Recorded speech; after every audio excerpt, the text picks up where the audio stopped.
Welcome. My name is Corinne Waldow, Economic Development Director at the Boulder Chamber. I want to thank you, our business leaders, for committing your time today to learn about the procedures for keeping your business up and running in a safe manner. We need to get our economy rolling again and getting businesses open, but protecting public health is critical to achieving this goal, and us not going backwards.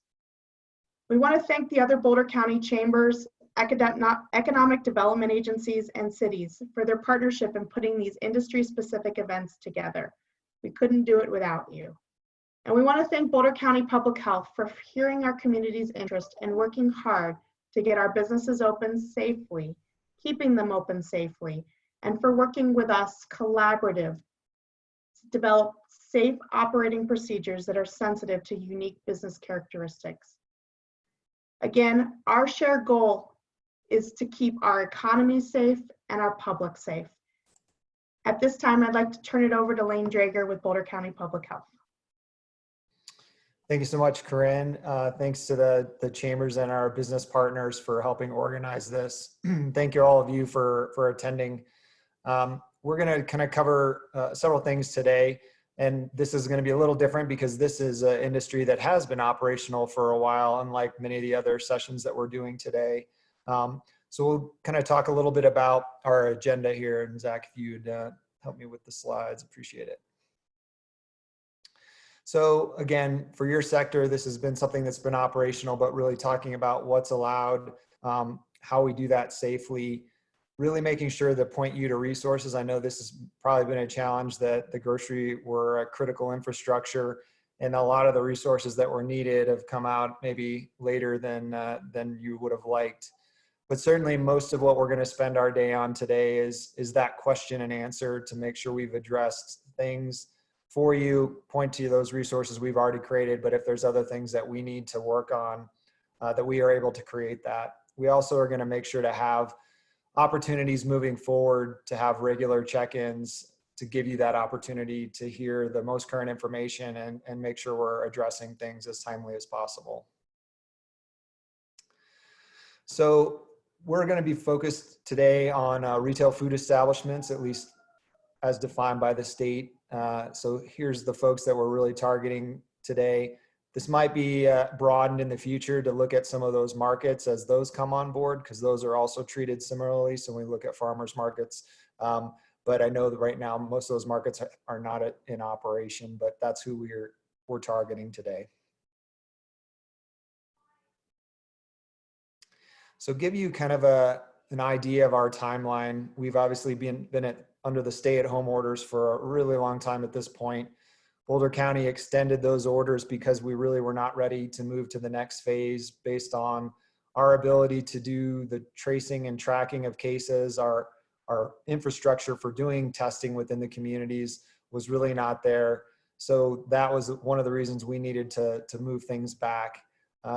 During that time, our collective efforts looking at what our needs in our community have brought us to put a face covering order that goes also into effect on May 9th. So hopefully this will be an aid for the grocery industry, that you will see patrons that are coming in and are required now to be in face coverings as they enter those facilities, as well as their interactions out in public spaces when they're not able to social distance. And again, May 9th is when we'll move to that safer at home order.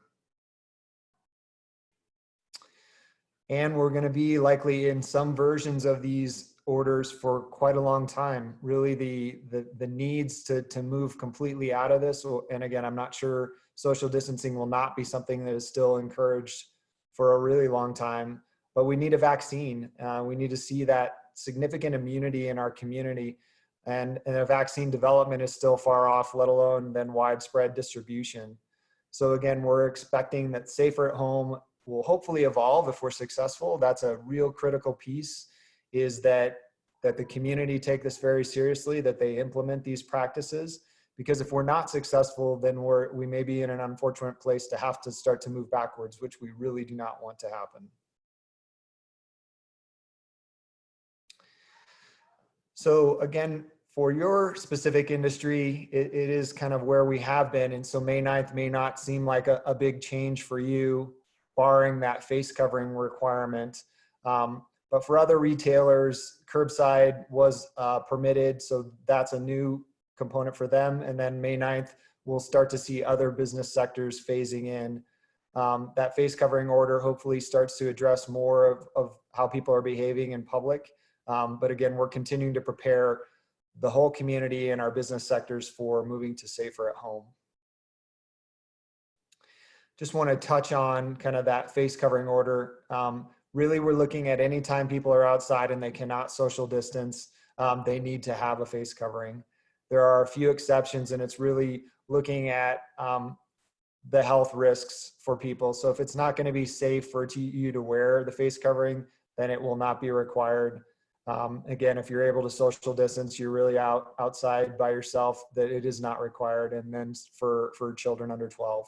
So those are the exceptions. Otherwise, people entering your store should have that on.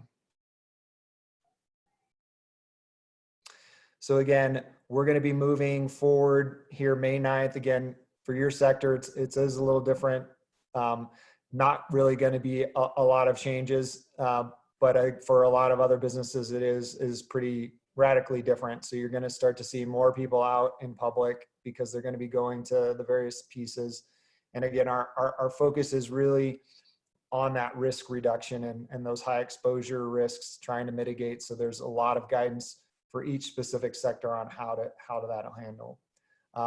And I want to turn it over to my colleague, Zach Lustgarten. He's going to go through a lot of the specifics for grocery industry and resources for you. Hi, everybody. Zach Lustgarten here. On the food safety team within environmental health at Boulder County Public Health.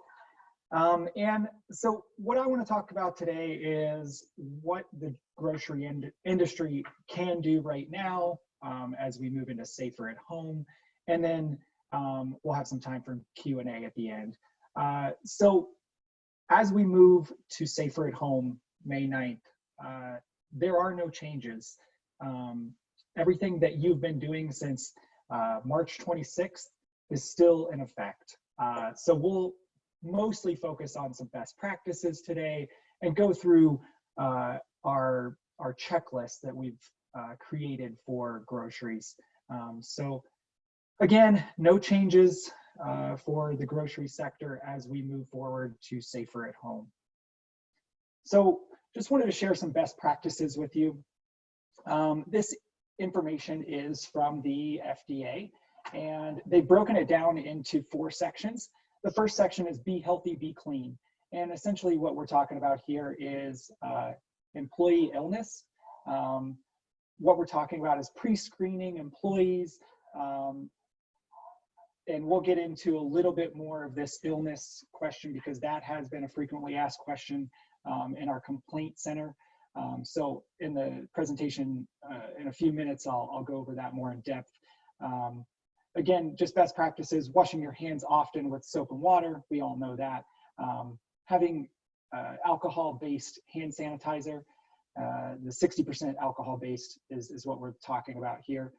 And now wearing a mask. So for a great amount of time now, at least since I believe the 20th of April, employees have been wearing masks, but now with the order in Boulder County, customers should be wearing masks as well, or face coverings.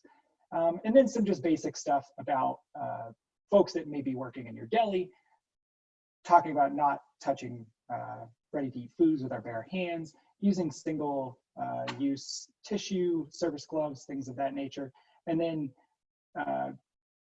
when we're talking about food safety, we're talking about cleaning, separating, cooking, and chilling. Those 4 steps we all probably know pretty well. Cleaning and disinfecting. High-touch surfaces need to be disinfected at a higher frequency. What that frequency looks like is hard to say. It's just often. And when you question it, or when you are having a concern about should I be cleaning it, you should probably be cleaning it. And food containers, those things that touch food, we're talking about sanitizing at that level. So sanitizing versus disinfecting. Sanitizing has always been the standard. Disinfecting would just be for those non-food contact surfaces. So I want to just emphasize that. And then using hand sanitizers as well, offering customers sanitizers and wipes for their grocery baskets and things of that nature. Social distancing within the store. This is a really big topic that we've gotten in the frequently asked questions. We're already implementing signs, audio messages at our bigger stores. If you're not, those types of things go great lengths, I guess, to assisting with social distancing. And then things like physical markers, taping the 6-foot distances to encourage or social distancing within the store. We've seen that be very effective. Other things that we want to encourage are using shopping lists for customers, using delivery services, and setting up like designated pickup areas outside or inside of the retail stores. As I said, pickup and delivery options. If there are coolers being utilized to transport food, those should be cleaned and sanitized regularly. As we've all dealt with, your click list or delivery options in the past, you want to maintain temperature controls throughout. Encourage customers to use no-touch deliveries. Text messaging folks in the parking lot that their orders are ready, that type of thing, and having pickup zones, as I mentioned. So getting into the checklists, the compliance with the orders for the stay-at-home order and the safer-at-home order are mandatory, but the use of these checklists is voluntary. It should be used as a compliance aid and a communication tool for customers. We have developed a public poster that you can post to assist folks just with knowing that what steps you're taking to prevent illness and prevent the spread of the illness. Enforcement. So as I mentioned, we have a complaint center that folks can call into. When we get complaints, we make contact with the business or the grocery here in this situation, and we're asking for voluntary compliance. It's an educational tool that we're using. And these checklists that we've created can assist you and me in seeing what you're doing to comply with the orders. Only in drastic situations would we take civil action or orders to close. I don't foresee that happening. Again, we've been in this since March 26th. Grocery is an essential service, and we've really ironed out a lot of the issues at this point. So this is, hopefully we don't have to go there. So the workspaces, or the checklist that we've created, we've broken it down into workspaces, employees checklist, workspaces checklist, an employees checklist, and a customers checklist. And these are all designed, again, as a compliance aid. So in a grocery, for the workspace, we should follow guidance for all businesses. And the additional things that we talk about are adequate spacing between customers and staff, inside and outside of the store. In my personal experience, you may have great spacing inside the store, but you have hundreds of folks waiting outside the store that are grouped or congregating in a tight space. So markings inside and outside of the store are going to help you there. So these spacing tools are like tape markers on the floor, or even roped off sections. We've seen that. Physical barriers such as sign stands, ropes, and sneeze guards, plexiglass at your checkout counters. Another thing that we've seen be very helpful, and we put in this checklist, is assigning staff to help monitor and enforce social distancing. So having a greeter type person to assist with compliance of social distancing. More on the workspaces checklist, because that's really the big thing in a grocery store. Signage, obviously, we're seeing those signs everywhere at this point. but they should be physical distancing signs, good hygienic and sanitation practice signs, and signs to prevent folks that are ill from entering the facility. Again, as I spoke about earlier in the best practices, we want to place alcohol-based hand sanitizers for employees and customers in accessible locations. So near like entrances and the checkout screens, that's what we're talking about. Sanitizing wipes that are easily accessible for customers. And what we're talking about there is for shopping carts, as they're getting their shopping cart and going into the store, the sanitizing wipes should be accessible for those folks. And again, a sanitation worker that is there to clean and sanitize those commonly touched surfaces like the shopping carts, the basket handles, door handles.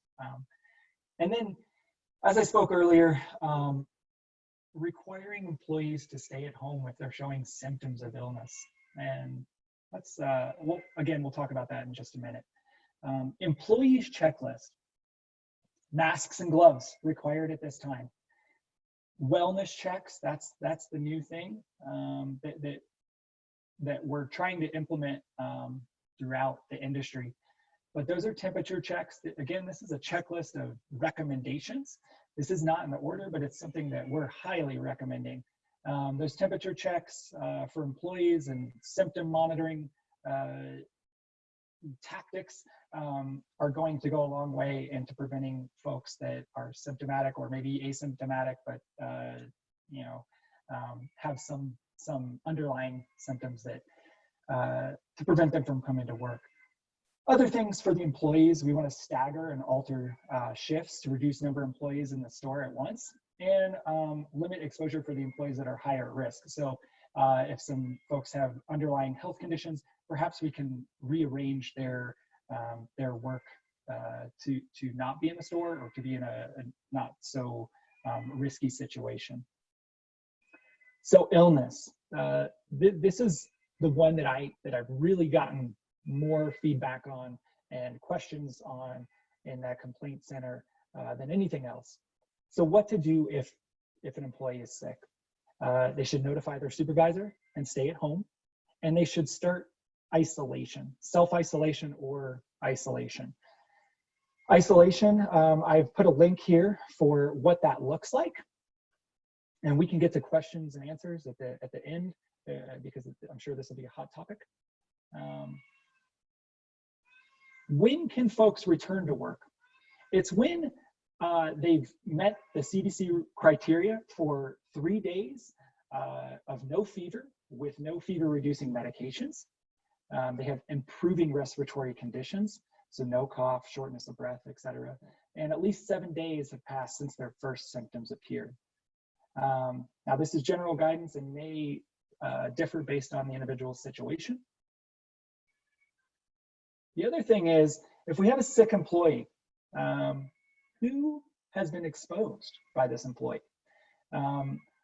If we have close contacts or folks that have a household member that has tested positive for COVID-19, has symptoms of COVID-19, or are getting ill and think they may have COVID-19, we should quarantine or self-quarantine. Both the same situation, but we're looking at 14 days there. Now, the grocery industry is reliant on having fully staffed stores. So close contact is something that we've gone back and forth with our epidemiology folks and with CDC, and that data is evolving.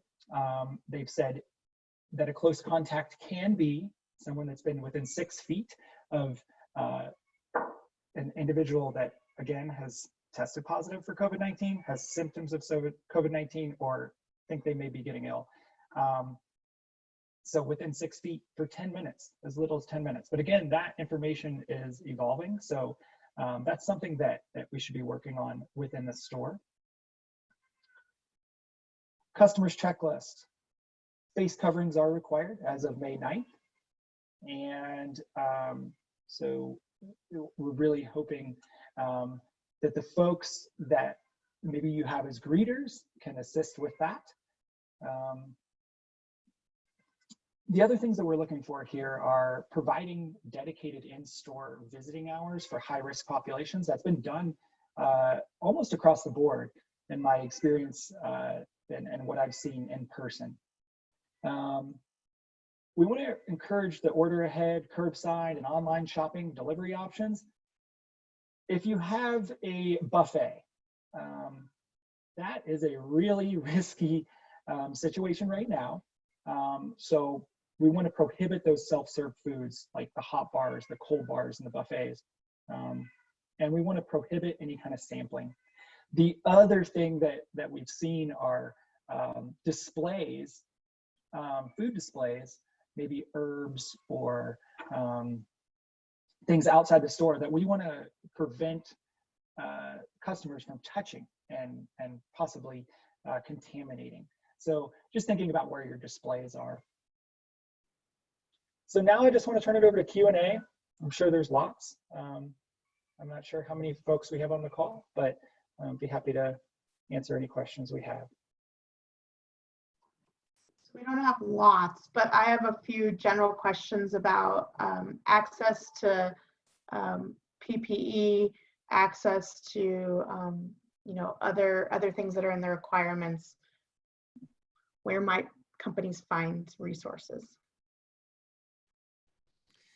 So I know that's something that's going to be a big strain. It probably has already been a strain for grocery to acquire masks, hand sanitizers, things like that. And with moving to safer at home, there's more businesses that are going to be looking for those similar supplies. So I think those strains are going to continue. We've been trying to pull together resources of folks, at least who are making masks and things like that. Certainly encouraging washable masks instead of disposable masks for your staff, knowing how much you're going to need those. So that's certainly a piece. There are people making masks locally, and there's some mask drive efforts where people are making and donating masks. So those are kind of resources that we're assembling and intend to post to help people guide where you can get some of this stuff. Things that we don't want people doing are kind of acquiring PPE that's not necessary for your industry. So again, surgical masks, respirators, things like that that are not critical to your infrastructure needs. Don't go out and acquire those because it just puts a strain for the healthcare system that does need those types of equipment. Okay, there was a question as to whether or not they have access to that checklist. I put that in the chat, but the follow-up email you will receive will include access to that checklist, access to this resource list that Lane just mentioned, you know, additional information and guidance from the county, and then signs, resources in that capacity that you can use as a business. And then future calls like this, we're going to actually combine grocery and food service for future calls. We did break it out today, and Zach put it up there.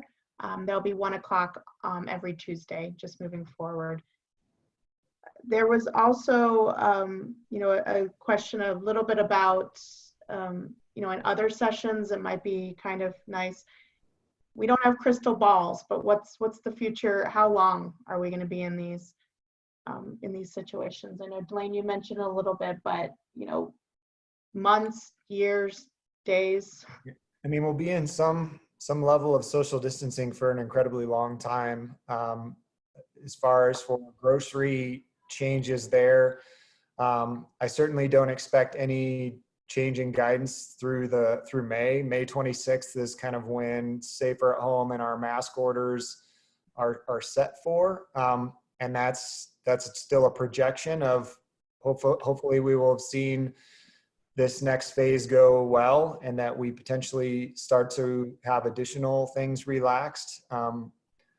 I don't know how much will change though, it really in the grocery sector, to be honest. You know, you're pretty much operational minus those self-service kind of components, and I don't see that likely changing. That's a really high risk operation outside of a global pandemic, to have your patrons handling things. So that's a huge way to spread things. So I don't see a whole lot of changes. And so we would probably encourage planning for a lot of what you're doing now for quite a long time. And as Zach mentioned, even with further relaxation of orders, we would still be encouraging people to do online ordering and delivery and a lot of those kind of options that are going to minimize that personal interaction. And so a lot of that stuff, even if it's not required, we're always going to continue to encourage that for quite a long time. Zach, maybe you can answer this question. What's the difference between food service and grocery, and having them combined? Are there any differences?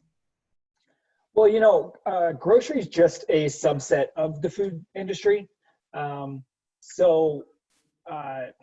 We see lots of changes coming in the restaurant industry in the coming months. At some point, we will have dine-in opening up. It's not happening now. We don't know when it will be happening. But grocery, as Lane mentioned, we don't foresee much changing there. We've been here open as an essential service since the beginning, and we're taking the appropriate precautions. We don't foresee anything drastically changing in this sector. But food industry as a whole, at some point, will need to reopen, and we're awaiting guidance just like everybody else. We're not sure what that's going to look like. So we see lots of questions coming from that sector, and so we just thought we would combine those moving forward because there's some overlap. Yeah, another piece, there's a very wide variety of facilities that fall under grocery. So when we look at that spectrum, some places have really food service built into the grocery. It's not just getting groceries. So there's a lot of pieces that will probably apply to those folks that have sort of have retail food operations within them, where they have prepared food that they sell directly to customers for consumption. Some even have dining facilities and seating areas. So there's a lot of pieces that we'll want to make sure those types of grocery stores are hearing along with restaurants and other folks. So again, if there's ever a need to break this out because there's so many unique issues, we would certainly be open to that. But at this point, both of those sectors are not seeing as much dramatic change, and we want to try to share where there is commonality, make sure everyone's hearing the same messaging.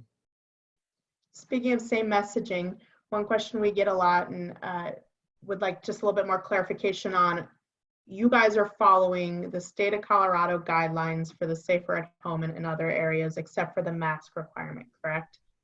Correct.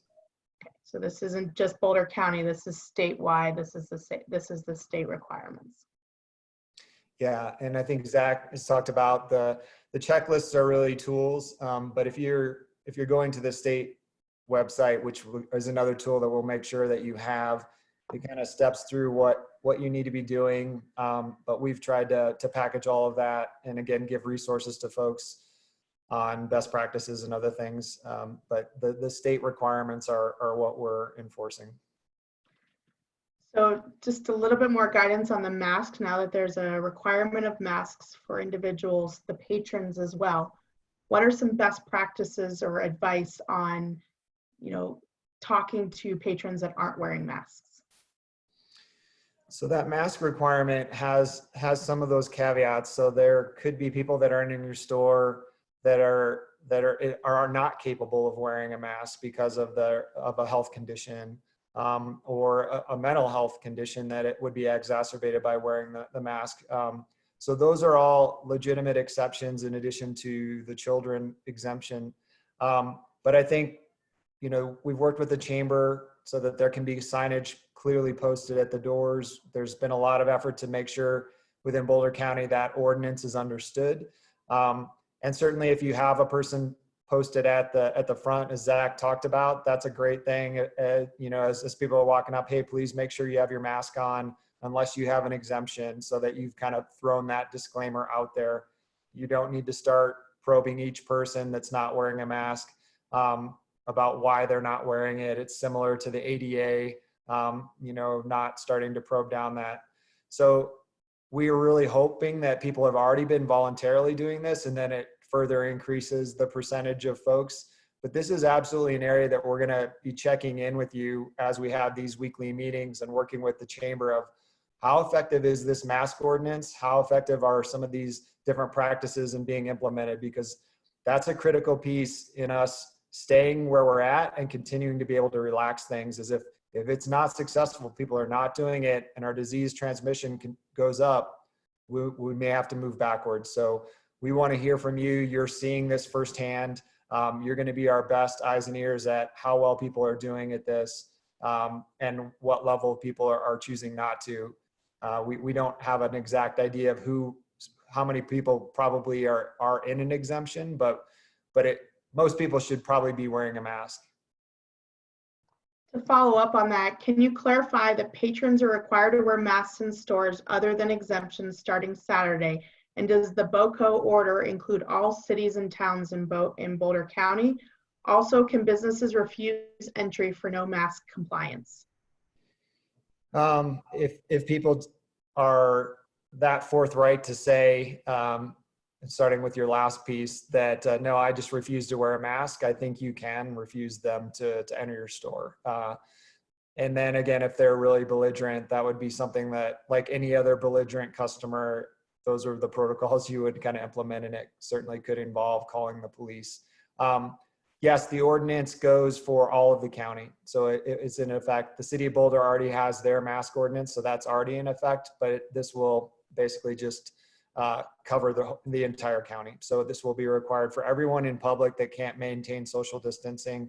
And we would defer that inside of a store, there's times where you may not be able to maintain 6 feet at all times, even though that's our goal. So people absolutely need to still be in masks. If people say, I can't wear a mask, I think that's where you should just drop it, and not probe them anymore. And so you should not prohibit anybody that tells you that they can't wear a mask. They should still be allowed in your store. Ideally, you should see them coming at a time that is for those special populations, because you've already designated those. So I would expect in those times, you might see more people showing up that maybe can't wear masks. And in the chat, I also put a link that I will put into the email that goes out afterwards, which is a script you can use with employees in talking with the public about masks. One other piece, even towns like Erie, which is split between Boulder County and Weld, their mayor yesterday proclaimed that they were going to follow the Boulder County for the whole entire town. So all of the cities within Boulder County, and then some cities that overlap 2 counties, they are making decisions as to which county to follow. Yeah, and most of, I think, our retail is in Weld County, that's in Erie, not so much in Boulder County. But yeah, you should defer to where you're at. I think there's still good recommendations, even if you're in areas that are not part of Boulder County. Those are things that are still things to encourage your customers to do. And then the last question was if the attendees can get a recording of the session, and we will send out a recording. In addition, Lane, are you able to talk a little bit about the Spanish session that we're offering tomorrow? Yeah, so if there's folks within the various business sectors that we were really encouraging people to share that information, that we're going to have more of a general session to target businesses and help them with the understanding of where we're moving to. And all that information is going to be shared through the collective chambers, and the Boulder Chamber has all the links up on their site. So we really encourage folks. We certainly know that there's a lot of Spanish speakers within the retail food sector. And again, we want to make sure everybody has the information and resources to be successful moving forward. One of those resources Lane mentioned were signage. The email following this will also include a link to all that signage, like wear a mask, social distance, even that self-certification that says I'm following Boulder County and state of Colorado's requirements. Seeing as I have no other questions, do any of you have any final words? I just thank everyone's efforts and your cooperation. I know you've probably been on the front lines of exposure for a while. Grocery stores have been probably busier than you've ever seen at a time where you really don't want lots of people in your stores. So We are very glad that you've been able to stay an essential business, and we want to make sure we have all the information and resources that you're going to need moving forward. So please feel free to reach out to us. We have a team of folks that are awesome and have been doing great work. The page right now has the email address for sharing information with us, concerns or requests. We also have a call center that's operational Monday through Friday, 8 to 6 p.m. And that's the number listed on the screen. So again, please feel free to reach out to us. Again, appreciate the chambers and all your efforts to get these sessions set up.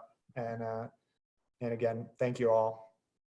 And you will receive a resource from me, including the link to this. And I want to thank you all for participating. I want to thank Boulder County Public Health for really taking a lot of time to communicate these requirements and listen to our businesses.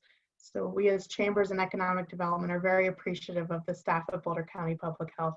Thanks to Zach, Lane, and Angel for being on this one. And look for information about the ongoing every week session for food service and grocery. Thank you and have a wonderful day.